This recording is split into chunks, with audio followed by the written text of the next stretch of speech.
Sudah. Saya juga angkatan suami. Lah, urusan mau angkat. Urusannya ada di sini. Enak aja lu.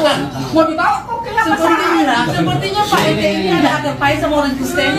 Kebiasaan. Haleluya, haleluya, haleluya, haleluya. Assalamualaikum warahmatullahi. Salam Aki. Aku kabarkan Injil keselamatan. Bapak Ibu Nursi Tuhan, ketemu lagi dengan saya Evangelis Abraham Effendi Usman. Bagaimana kabar Bapak Ibu semua? Tentu luar biasa. Nah saudaraku, saya menemukan sebuah cuplikan video di mana terjadi lagi pelarangan umat Kristen yang lagi beribadah. Mereka datang lalu mereka pertanyakan izin pembangunan gereja. Padahal saudara-saudara kita di tempat itu bukan bangun gereja. Mereka hanya berdoa, tetapi tidak diizinkan. Apa yang ditakuti oleh saudara-saudara kita dari seberang? Bukankah mereka punya iman, punya keyakinan, punya agama, punya kitab? Apakah mereka tidak yakin dengan keyakinannya? Tidak yakin dengan kitabnya? Tidak yakin dengan agamanya? Sehingga ketika melihat orang lain beribadah, merasa terusik hatinya. Ya makanya perlu kokohkan imanmu, kokohkan akidahmu. Pakai akal dan pikiran. Lakum dinukum waliyadin yang selalu saya ulang-ulang. Dan sering kita dengar karena mereka sering memperdengarkan lakum dinukum waliyadin, agamamu bagimu, agamaku bagiku. Dan bangsa ini bangsa yang besar. Bukan di bangsa ini bukan saja agama satu itu. Banyak agama di bangsa dan negara ini. Banyak penganut agama. Ada Hindu, ada Buddha, ada kepercayaan Konghucu, ada Kristen Katolik, Protestan, dan macam lagi selain daripada itu kepercayaan. Bahkan ada Bahai, kepercayaan Bahai. Nah, seharusnya tunjukkan rahmatan lil alamin itu. Nah, kami tidak pernah terusik dengan suara-suara yang setiap hari kami dengar, satu hari 5 kali. Tidak pernah sedikit pun kami terusik. Ya, tidak pernah. Dan tidak pernah terbesit dalam hati pikiran kami untuk melaporkan kepada pihak yang berwajib, melaporkan kepada RT RW, melaporkan kepada pemerintah. Tidak pernah. Bahkan kami ingin meminta supaya volume toa itu minta dikecilin, itu kami dianggap penistaan agama. Nah, tetapi kami beribadah di rumah, berdoa di rumah, dilarang, tidak diizinkan, tidak diperbolehkan. Bangun gereja tidak dikasih izin. Nanti kalau kita bangun, kita paksakan bangun, sementara izin lagi proses, datang orang-orang tertentu yang sudah pegang kunci surga, mereka meminta supaya kita tidak beribadah. Mereka tidak segan-segan membubarkan kita yang lagi beribadah. Ini kenapa? Di mana lakum dinukum waliyadin, agamamu bagimu, agamaku bagiku. Dan apa yang kalian takutkan terhadap kami umat Kristen yang beribadah, yang berdoa? Bukankah seperti yang sudah saya katakan tadi, kitab punya masing-masing, agama, keyakinan masing-masing. Ya, Tuhan pun masing-masing. Kami tidak menyembah Tuhan yang kalian sembah, kalian juga tidak menyembah Tuhan yang kami sembah. Jadi sangat kami harapkan kepada kalian semuanya, hati-hati. Sudah sangat sering kalian melukai hati kami umat Kristen. Khususnya di saat kami melakukan ibadah. Kalian larang kami untuk beribadah dengan alasan yang tidak jelas. Kenapa tidak kalian perkuat iman kalian, agama kalian, keyakinan kalian? Kenapa tidak belajar tentang agama kalian? Bagaimana sehingga kalian menjadi rahmat bagi semua orang, bagi semua agama, bagi semua keyakinan? Kenapa kalian selalu sibuk mengurus agama orang lain? Kenapa kalian selalu sibuk mengurus agama orang lain, mengurus ibadah orang lain? Ya, kenapa? Coba kalian renungkan baik-baik. Lakum dinukum waliyadin. Renungkan, dan renungkan. Nah, saudaraku ini kasih Tuhan, para pencinta channel Jahabaget. Sangat saya takutin ketika kita benar-benar berseru kepada Tuhan. Karena kita tidak ada gunanya kita lapor, tidak akan diproses.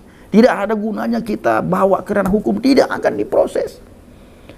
Tidak ada gunanya kita lapor kepada pihak yang berwajib, tidak akan diproses. Lihat di video itu Bapak Ibu, itu adalah termasuk pemerintah, karena orang RT sendiri yang datang untuk melarang saudara-saudara kita di tempat itu beribadah. Ibu tersebut bilang, kami berdoa, kenapa dilarang? Apa masalahnya? Kami tidak bangun gereja. Takut sekali mereka pada gereja. Takut sekali mereka sama gereja. Takut sekali mereka ketika kita beribadah.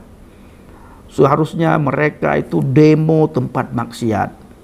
Ya, di mana ada tempat maksiat mereka datang ke sana, mereka demo dengan teriakan nama Tuhan. Sambil takbir mereka demo meminta pihak yang berwajib supaya membubarkan tempat-tempat maksiat. Ini yang harus mereka lakukan sebenarnya kalau mereka punya nyali. Nah, sebagaimana yang saya katakan barusan Bapak Ibu, percuma sekali kita lapor kepada pemerintah. Percuma sekali kita lapor kepada pihak yang berwajib. Tetapi bila kebalikan daripada itu, cepat sekali ditangkapi. Bahkan beberapa waktu yang lalu, di saat di daerah Chinese, ya, orang Cina melarang, pemerintah Cina melarang berdirinya masjid di sana. Masjid ingin dirobohkan. Lalu anggota dewan di sini, di bangsa dan negara ini, meminta supaya Cina harus punya toleransi. Bahkan meminta supaya Cina belajar toleransi kepada Indonesia. Ini diketawain oleh saya punya gugu, saya ketawa kalau melihat hal seperti ini. Diketawain oleh ayam, diketawain oleh katak, ya, diketawain. Nah, maka dari itu saudaraku yang kasih Tuhan, para pencinta channel Jahabagian, yang kita takutin apabila murka Tuhan turun pada mereka, apabila mereka ditimpa oleh murka Tuhan, luar biasa, mengerikan. Itu satu. Yang kedua yang kita takutkan, ketika kita tidak tahan lagi dengan segala apa yang mereka perbuat terhadap kita. Kita tidak tahan lalu kita lawan, terjadilah pertumpahan darah di bangsa dan negara ini dikarenakan mereka melarang kita beribadah. Dan pertanyaannya, sampai kapan kita harus menerima ocehan-ocehan manusia biadab seperti ini? Ya. Orang-orang yang tidak bermoral, orang-orang yang tidak punya akhlak, yang mengaku agamanya rahmat bagi sekalian alam, rahmatan lil alamin. Ternyata mereka pertontonkan apa yang tidak mestinya mereka pertontonkan. Mereka harus malu dengan slogan rahmatan lil alamin. Ini sebenarnya yang harus mereka pikirkan. Harus malu mereka tentang rahmatan lil alamin. Ya, baik saudaraku, saya mengajak kita semua untuk melihat cuplikan video berikut ini. Nanti saudara komen dengan lemah lembut, dengan sopan, tanpa perlu kita menghujat. Apalagi kita bilang, ayo laporkan. Kita laporkan percuma. Ya, yang seharusnya kita lakukan adalah kita laporkan sama-sama mereka kepada Tuhan. Tuhan nanti turun tangan. Baik saudaraku, mari kita lihat cuplikan video berikut ini. Terus masalahnya apa ya? Kalau kami berdoa masalahnya di mana? Kalau kami berdoa masalahnya di mana? Kalau kami berdoa masalahnya di mana?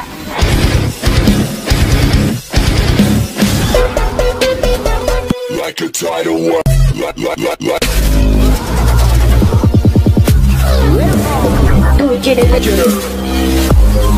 Jesus is my life. Shalom sahabat yang terkasih dalam nama Tuhan Yesus Kristus. Puji Tuhan, kita bertemu kembali dalam kasih-Nya. Kembali terjadi pelarangan orang beribadah hari Minggu kemarin 18 Juni 2023 sahabat. Saya temukan di akun ini, aksi premanisme Ketua RT Blok S2 Geraha Prima Baru membubarkan ibadah umat Kristen.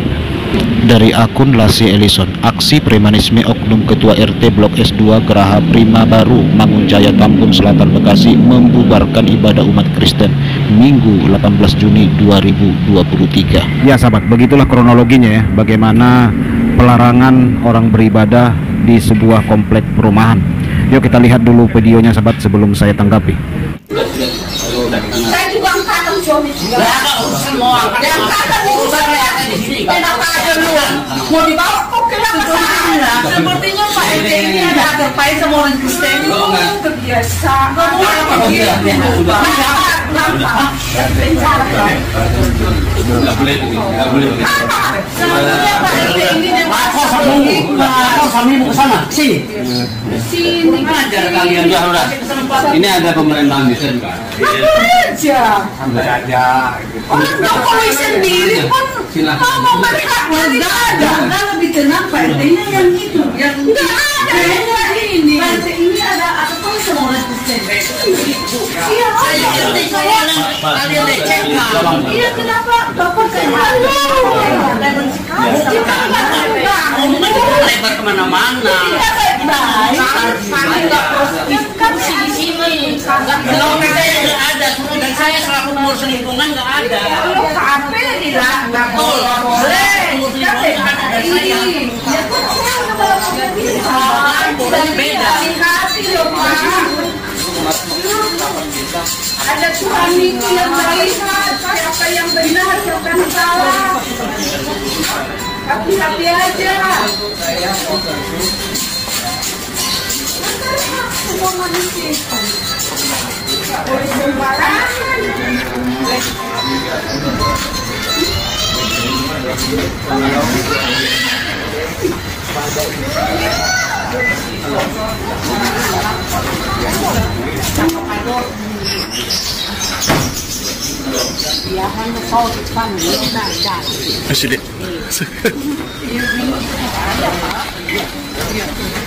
Kalau sudah jelas kalau bahwa kami juga mendirikan gereja, tapi saya ibadah. Masa sejak saya ibadah saya ingat sama siapa? Masa Pak Ustaz kalau lihat sholatnya minta izin sama Bapak? Yang penting kan sudah disampaikan palasi di kantor desa. Kami tidak mendirikan gereja. Kami pun hanya ngontrak di sini, sebentar lagi selesai. Terus masalahnya apa ya? Kalau kami berdoa masalahnya di mana? Ketua FKUB Pak cara tolong bedakan antara gereja dengan rumah doa. Nah makanya Ketua FKUB menyampaikan Pak, Bapak ingat ya bahwa kalau rumah doa tidak perlu izin. Kita bukan berbicara izin kan. Nah oke. Terus apa sih? Kalau perizinan tempat ini jelas IMB yang kami terima dari ruang prima ini tempat tinggal. Ya, tempat tinggal izinnya, IMB-nya kami izin mendirikan bangunan ini menjadi sumbangan developer tadi dalam negara prima tempat tinggal. Ya, kalau masalah izin bangunan seharusnya bapak-bapak yang beragama ini langsung menanya kepada pihak perusahaan pendiri Perumnas tersebut.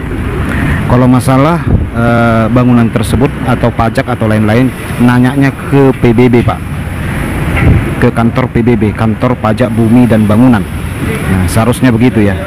Dan setahu saya Departemen Pajak Bumi dan Bangunan tidak pernah mengutus orang-orang beragama untuk menanyai sebuah bangunan, dan Departemen PBB tidak pernah menyuruh orang-orang dan tidak pernah melarang kegiatan ibadah. Dan setahu saya di bangsa ini tidak diperbolehkan agama lain mengurusi agama lain, begitu loh. Ya urus agama masing-masing lah. Ngapain agama lain ngurusin ibadah orang lain? Urusin ibadah sendiri. Kami urusin ibadah kami. Itulah namanya toleransi, damai, dan Pancasilais. Kalau bapak-bapak dan ibu yang ada di dalam video ini mengurusi agama yang bukan agamanya, itu kan sudah melanggar namanya Pancasila, Sumpah Pemuda, dan Undang-Undang Dasar 1945. Karena itu bukan agamanya, ngapain diurusin, gitu loh. Kalau masalah izin bangunan, ya nanyanya ya ke Perumnas lah. Ada nggak izinnya, langsung ditanyai. Namanya orang beribadah di rumah, berdoa gitu ya. Nah, dan ibu itu tadi juga sudah berkata, kami bukan mau mendirikan gereja, kami hanya beribadah dan berdoa. Kok dibaksa oleh bapak yang mengaku beragama lain ini orang mendirikan gereja, padahal ibu pendeta tadi berkata, kami bukan mendirikan gereja, kami hanya berdoa. Inilah yang saya katakan, kalau pemerintah diam terus dalam hal ini, diam terus terjadi dalam tahun-tahun ini, terus terjadi, pemerintah diam, menteri juga diam, tetapi ada anjing yang masuk ke dalam kolam, langsung pemerintah bersuara. Sedangkan gereja sering dipersekusi, ditutupin, menteri belum ada bersuara sampai sekarang. Begini Pak, orang-orang semua memperhatikan, jangan salahkan. Saya sudah melihat di beberapa daerah ya, daerah-daerah suku lain sudah mempersiapkan para pemuda-pemuda mereka, membentuk para pemuda-pemuda mereka untuk melindungi tempat ibadah mereka. Saya melihat tuh di medsos, mereka sudah bentuk laskar melindungi tempat ibadah. Bahkan di daerah kita orang Nias ya, mereka sudah juga bentuk ormas pemuda untuk hal-hal seperti itu. Karena kalau pemerintah tidak bertindak, ya jangan salahkan orang-orang yang di sekitar kita ini ya akan melakukan hal-hal seperti itu gitu. Ya mereka akan bertindak Pak, ya mereka pasti bela diri mereka. Karena Alkitab juga berkata ya, belalah hakmu di hadapan orang banyak, karena harga diri lebih berharga dari emas dan perak. Belum tentu orang diam terus Pak, diinjak-injak. Belum tentu orang diam terus, ibadahnya ditutupin, orang beribadah dilarangin. Kenapa kok dibiarkan ada oknum-oknum, ini oknum-oknum ya, oknum-oknum agama lain mengurusi yang bukan agamanya? Ini yang kita heran sahabat, kenapa ini dibiarkan? Ini kan pembiaran. Bahkan hal-hal seperti ini sudah masuk di Sumatera Utara, agama lain mengurusi yang bukan agamanya. Hal-hal seperti ini seperti pembiaran. Saya nggak tahu, bertahun-tahun ini terjadi hal seperti ini, dan seperti ada pembiaran. Orang-orang begini mengurusi tempat ibadah orang lain, mengurusi ibadah orang lain, mengurusi orang lain gitu ya. Alangkah baiknya dibuat peraturan, uruslah ibadah masing-masing supaya tidak terjadi kekacauan. Dan kepada pihak pemerintah ya supaya melakukan, bertindak dalam hal seperti ini ya. Mohon maaf Bapak pemerintah, jangan hanya diam saja, karena hal seperti ini terus bergejolak. Dan semua orang di Indonesia ini, mulai dari yang tua sampai yang muda, melek internet loh Pak. Mereka melihat, mereka menyaksikan hal seperti ini sekali, dua kali, tiga kali. Mereka mulai berpikir dan akan melakukan hal-hal yang mungkin saja di luar dugaan kita. Kalau terjadi pembiaran terus begini, nah, bagaimana ini? Sementara di daerah-daerah lain itu, agama lain dibiarkan. Contohlah kayak di daerah-daerah Kristen itu ya, mau bangun masjid, mau sholat kayak dihormati, dihargai. Saya sudah melihat hal-hal seperti ini mulai panas saudaraku di media sosial. Kadang-kadang ya, ada di Facebook itu saya lihat, ada penjual sate Padang datang ke sebuah kampung daerah orang Batak itu. Ya dibikin videonya sama mereka, ditanyain, kok jauh-jauh bang dari Padang merantau ke sini cari nafkah ke daerah orang kafir, mau bangun masjid ya bang, mau bangun musola ya, katanya. Tukang sate itu saya jadi kasihan sahabat. Akhirnya dia bilang, oh saya benci kali dengan orang yang di kampung saya yang mengurusi gereja itu, yang mengurusi masalah babi rendang itu, katanya. Saya tidak setuju itu, tanya gitu. Malah dia hina-hina suku di kampung dia. Nah, hal-hal seperti ini kan menjadi tidak baik. Suatu saat orang juga akan lakukan hal seperti itu karena mereka dirantau. Saat mereka merantau di kampung orang, diperlakukan tidak adil. Akhirnya begitu ada perantau dari daerah tersebut merantau ke daerah mereka, ditanyai. Kita tidak mau Indonesia yang begitu. Indonesia, tanah air adalah milik bersama, milik semua suku, milik semua agama yang ada di Indonesia itu. Makanya terciptalah Sumpah Pemuda. Kami bangsa Indonesia berbangsa satu, yaitu bangsa Indonesia. Kami pemuda-pemudi Indonesia bertanah air satu, yaitu tanah air Indonesia. Kami pemuda-pemudi Indonesia berbahasa satu, yaitu bahasa Indonesia. Jadi bukan beragama satu, tetapi berbangsa, bertanah air, berbahasa satu. Itulah Indonesia. Ya, saya melihat ya jujur di Facebook itu banyak begitu, mulai ditanya-tanyain begitu. Itu yang membuat saya miris. Saya pun tidak setuju itu saudaraku. Tetapi kadang-kadang kan masyarakat ini tidak terkendali karena melihat saudara seiman mereka sering dilarang ibadah di daerah perantauan, sehingga perantau dari daerah itu ya ditanya-tanyain juga sama mereka. Ya walaupun memang di Facebook itu orang-orang Kristen mulai lebih waras lah ya, sampai ada yang menegur, oh nggak boleh kamu tanya-tanyain begitu, katanya begitu. Tapi jawab yang tukang rekam ini, ya kita di sana sering ditanya-tanyain katanya. Masa kita nggak boleh tanya mereka? Udahlah katanya. Nah itu yang terjadi sahabat yang terkasih ya. Nah banyak media sosial, aplikasi media sosial di Indonesia ini, berbagai macam hal yang terjadi dan mereka semua melek. Siapa sih sekarang nggak pakai YouTube? Siapa sih sekarang nggak pakai Google dan Facebook gitu ya? Semua orang sudah pakai, orang tua, orang muda, jadi melek dengan hal seperti itu. Nah saudaraku, itu tadi tanggapan daripada saudara kita Bang JDP Channel. Silakan Bapak Ibu komentar dengan baik, dengan sopan santun. Tidak perlu kita seperti mereka. Ya, yang harus kita lakukan adalah kita serahkan sama Tuhan dan kita berdoa sama Tuhan, karena kita percuma mengadu kepada pemerintah. Terima kasih. Assalamualaikum warahmatullahi wabarakatuh. Salam Aki. Aku kabarkan Injil keselamatan. Bapak Yahweh Bishim Adonai Yesus Hamasiah. Berwah Kodes memberkati kita semua. Haleluya. Amin. Salam murtadin. Saya mengucapkan terima kasih kepada Bapak Ibu yang selalu mendukung pelayanan Habaget, baik melalui doa, dana, motivasi maupun support saudara. Terus dukung dalam doa dan bawa Habaget dalam doa syafaat saudara semuanya. Terima kasih.